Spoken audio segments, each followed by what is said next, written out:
रामायण से जुड़े 13 रहस्य जिनसे दुनिया अभी भी अनजान है।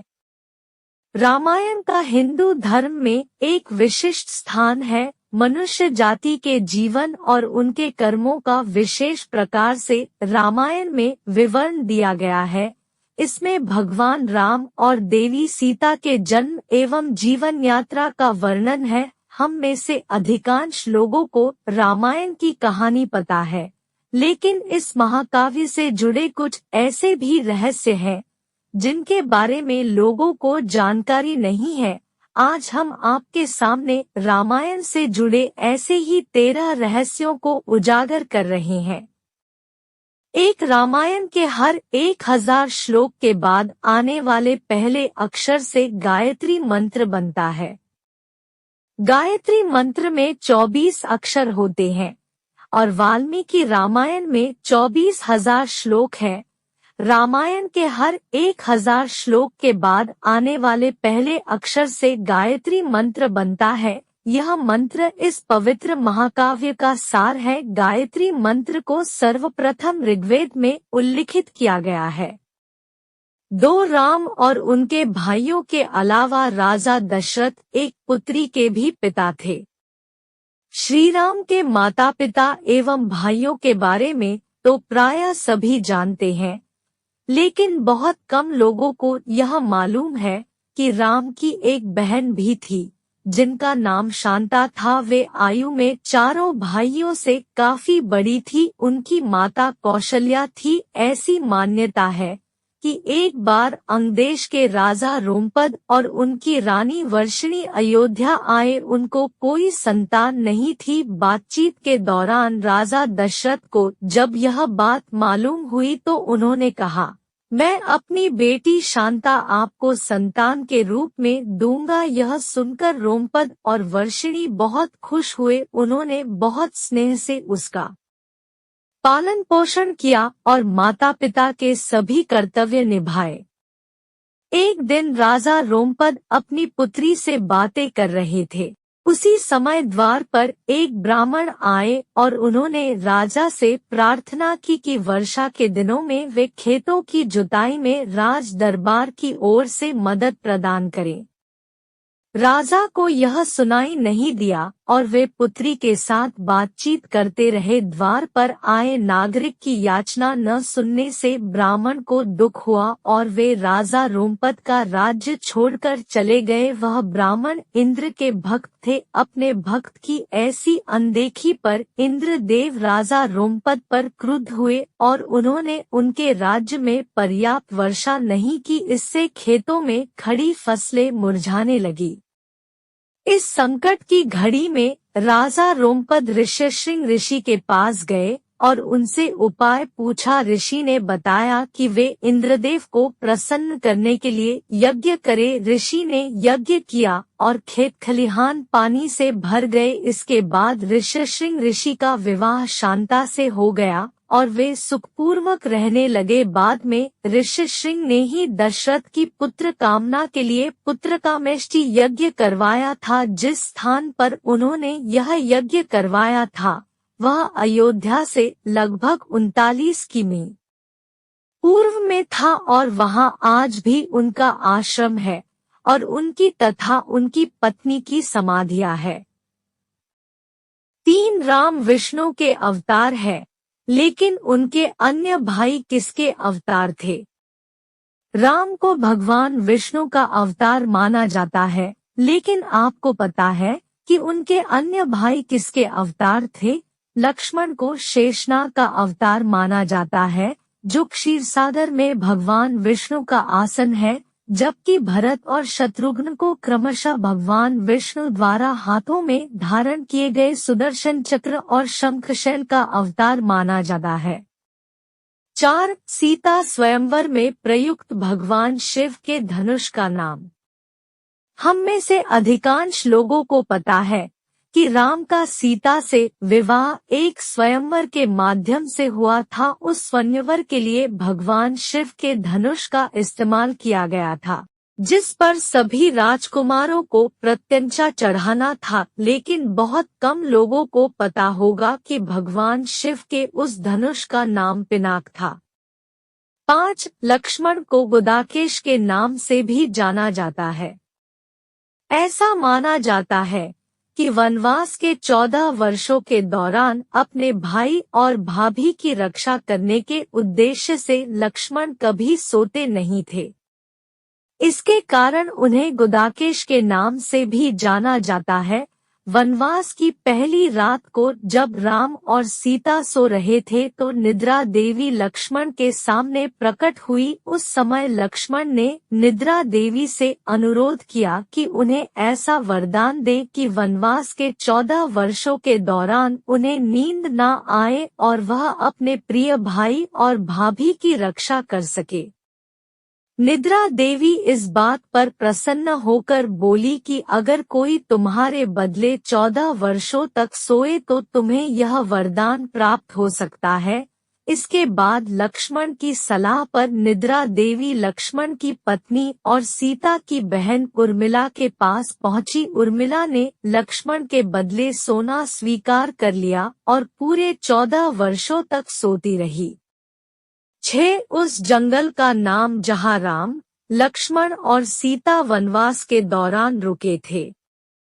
रामायण महाकाव्य की कहानी के बारे में हम सभी जानते हैं कि राम और सीता लक्ष्मण के साथ 14 वर्षों के लिए वनवास गए थे और राक्षसों के राजा रावण को हराकर वापस अपने राज्य लौटे थे। हम में से अधिकांश लोगों को पता है कि राम, लक्ष्मण और सीता ने कई साल वन में बिताए थे, लेकिन कुछ ही लोगों को उस वन के नाम की जानकारी होगी। उस वन का नाम दंडकारण्य था, जिसमें राम, सीता और लक्ष्मण ने अपना वनवास बिताया था। यह वन लगभग 35,600 वर्ग मील में फैला हुआ था, जिसमें वर्तमान छत्तीसगढ़, उड़ीसा, महाराष्ट्र और आंध्र प्रदेश के कुछ हिस्से से शामिल थे। उस समय यह वन सबसे भयंकर राक्षसों का घर माना जाता था, इसलिए इसका नाम दंडकारण्य था, जहां दंड का अर्थ सजा देना और अरण्य का अर्थ वन है।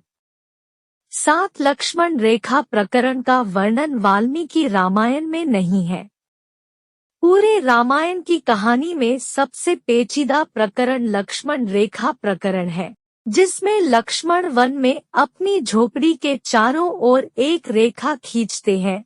जब सीता के अनुरोध पर राम हिरण को पकड़ने और मारने की कोशिश करते हैं, तो वह हिरण राक्षस मारीच का रूप ले लेता है। मरने के समय में मारीच राम की आवाज में लक्ष्मण और सीता के लिए रोता है। यह सुनकर सीता लक्ष्मण से आग्रह करती है कि वह अपने भाई की मदद के लिए जाए, क्योंकि ऐसा प्रतीत होता है कि उनके भाई किसी मुसीबत में फंस गए हैं। पहले तो लक्ष्मण सीता को अकेले जंगल में छोड़कर जाने को राजी नहीं हुए, लेकिन बार बार सीता द्वारा अनुरोध करने पर वह तैयार हो गए। इसके बाद लक्ष्मण ने झोपड़ी के चारों ओर एक रेखा खींची और सीता से अनुरोध किया कि वह रेखा के अंदर ही रहे, और यदि कोई बाहरी व्यक्ति इस रेखा को पार करने की कोशिश करेगा तो वह जलकर भस्म हो जाएगा। इस प्रकरण के संबंध में अज्ञात तथ्य यह है कि इस कहानी का वर्णन ना तो वाल्मीकि रामायण में है और ना ही रामचरितमानस में है, लेकिन रामचरितमानस के लंका कांड में इस बात का उल्लेख रावण की पत्नी मंदोदरी द्वारा किया गया है। 8. रावण एक उत्कृष्ट वीणा वादक था।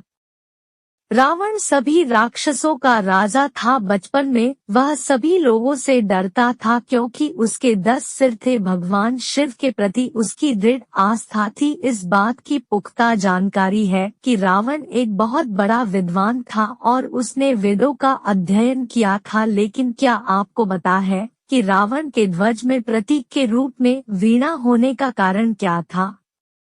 चूंकि रावण एक उत्कृष्ट वीणा वादक था, जिसके कारण उसके ध्वज में प्रतीक के रूप में वीणा अंकित था। हालांकि रावण इस कला को ज्यादा तवज्जो नहीं देता था, लेकिन उसे यह यंत्र बजाना पसंद था।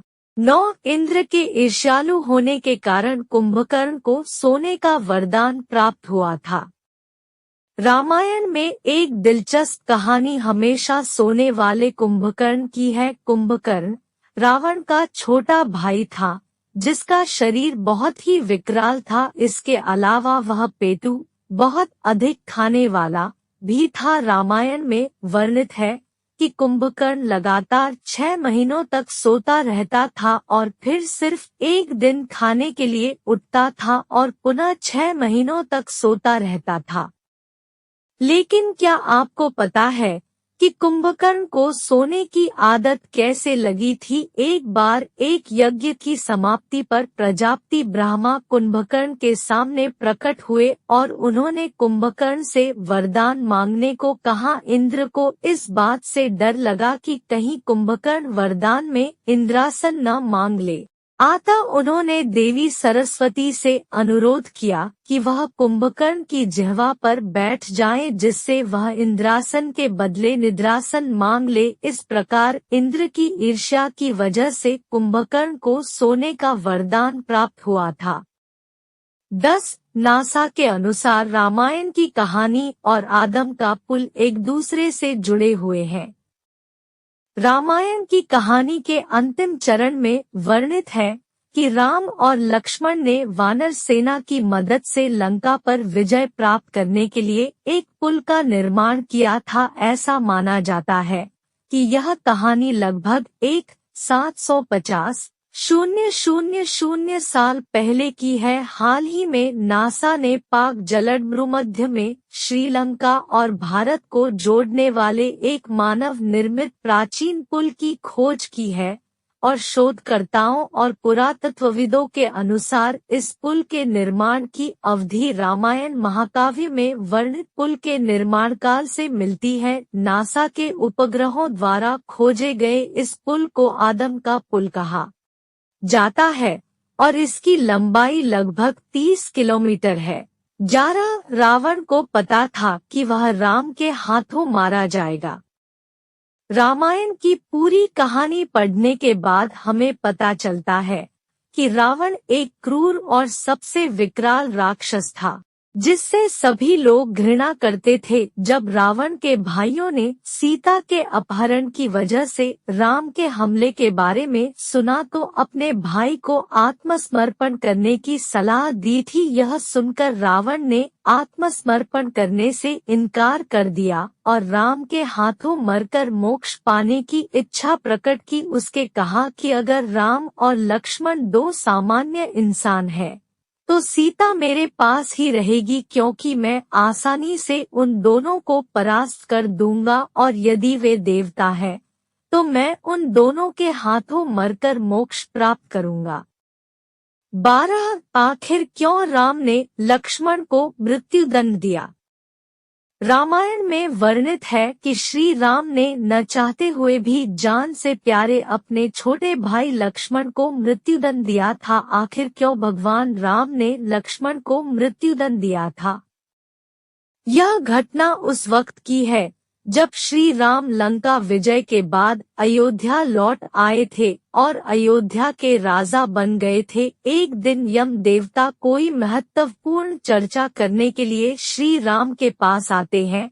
चर्चा प्रारंभ करने से पूर्व उन्होंने भगवान राम से कहा कि आप मुझे वचन दे कि जब तक मेरे और आपके बीच वार्तालाप होगी, हमारे बीच कोई नहीं आएगा, और जो आएगा उसे आप मृत्युदंड देंगे। इसके बाद राम लक्ष्मण को यह कहते हुए द्वारपाल नियुक्त कर देते हैं कि जब तक उनकी और यम की बात हो रही है वो किसी को भी अंदर न आने दे, अन्यथा वह उसे मृत्युदंड दे देंगे।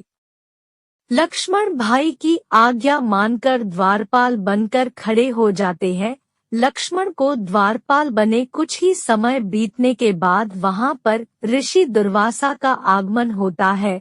जब दुर्वासा ने लक्ष्मण से अपने आगमन के बारे में राम को जानकारी देने के लिए कहा तो लक्ष्मण ने विनम्रता के साथ मना कर दिया। इस पर दुर्वासा क्रोधित हो गए तथा उन्होंने संपूर्ण अयोध्या को श्राप देने की बात कही। लक्ष्मण ने शीघ्र ही यह निश्चय कर लिया कि उनको स्वयं का बलिदान देना होगा ताकि वो नगरवासियों को ऋषि के श्राप से बचा सके, और उन्होंने भीतर जाकर ऋषि दुर्वासा के आगमन की सूचना दी।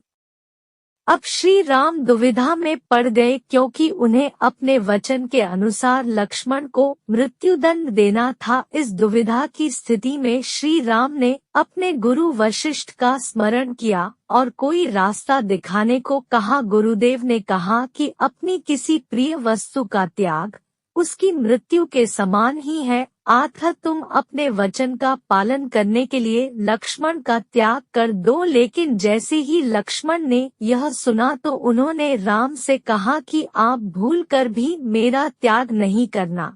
आपसे दूर रहने से तो यह अच्छा है कि मैं आपके वचन का पालन करते हुए मृत्यु को गले लगा लूं। ऐसा कहकर लक्ष्मण ने जल समाधि ले ली। 13 राम ने सरयू नदी में डुबकी लगाकर पृथ्वीलोक का परित्याग किया था। ऐसा माना जाता है कि जब सीता ने पृथ्वी के अंदर समाहित होकर अपने शरीर का परित्याग कर दिया तो उसके बाद राम ने सरयू नदी में जल समाधि लेकर पृथ्वीलोक का परित्याग किया था। ऐसे ही वीडियो के लिए चैनल को सब्सक्राइब करें और वीडियो को लाइक करें और कमेंट बॉक्स में अपनी राय दें। वीडियो देखने के लिए धन्यवाद।